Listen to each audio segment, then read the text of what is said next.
যারা মাজার ভেঙেছে তারা আল্লাহর কাছে বড় নেকি পাবে, যারা ভেঙেছে তারা শহীদের দরজা পাবে আল্লাহর কাছে। কারি ইয়াসিন আলী উনি ভারতের একজন জনপ্রিয় হুজুর।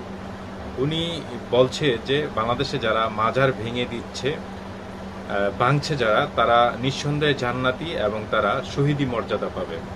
এখন আমার কথা হচ্ছে, আপনারা সকলে ইতিমধ্যে জানেন পুরো বাংলাদেশে কিন্তু একটা মাজার ভাঙার প্রতিযোগিতা চলছে।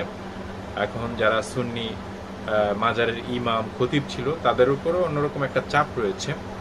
তা এখন ভারতের কারি ইয়াসিন আলী যে হুজুর এই কথা বলছে, যারা মাজার ভাঙছে তারা নিঃসন্দেহে জান্নাতি এবং তারা শহীদি মর্যাদা পাবে। এখন ওনার কথায় বাংলাদেশে যে মাজার ভাঙা হচ্ছে তা আরও দ্বিগুণ বেড়ে যাবে। এই কারণ আমরা দেখেছি যে এই কারি ইয়াসিন আলী সামাজিক যোগাযোগ মাধ্যমে অত্যন্ত জনপ্রিয় একজন হুজুর এবং তার কথা মানুষ শোনে।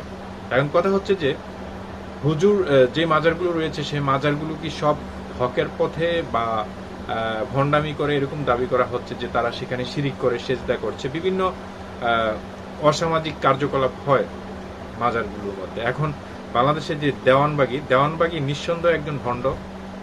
কারণ আমরা যদি সামাজিক যোগাযোগ মাধ্যম বা দেওয়ানবাগীর যে পীর তার মুখের কথা যদি আমরা শুনি, উপলব্ধি করি, তাহলেই বুঝতে পারি সে নিঃসন্দেহে একজন ভণ্ড।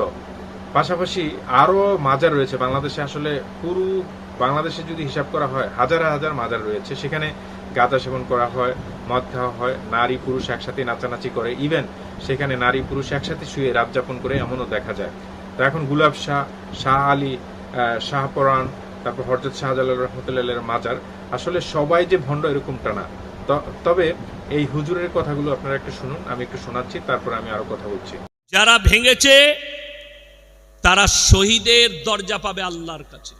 আচ্ছা, শুনলেন আপনারা কারি ইয়াসিন আলী। উনি বলছে যে সৌদিতে কোনো মাজার নেই, ইভেন ভারতেও মাজার রয়েছে, বাংলাদেশেও মাজার রয়েছে, এবং যারা মাজার ভাঙছে নিঃসন্দেহে তারা শহীদি মর্যাদা পাবে।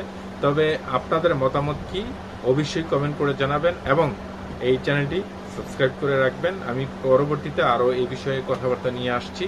ততক্ষণ ভালো থাকবেন। ধন্যবাদ।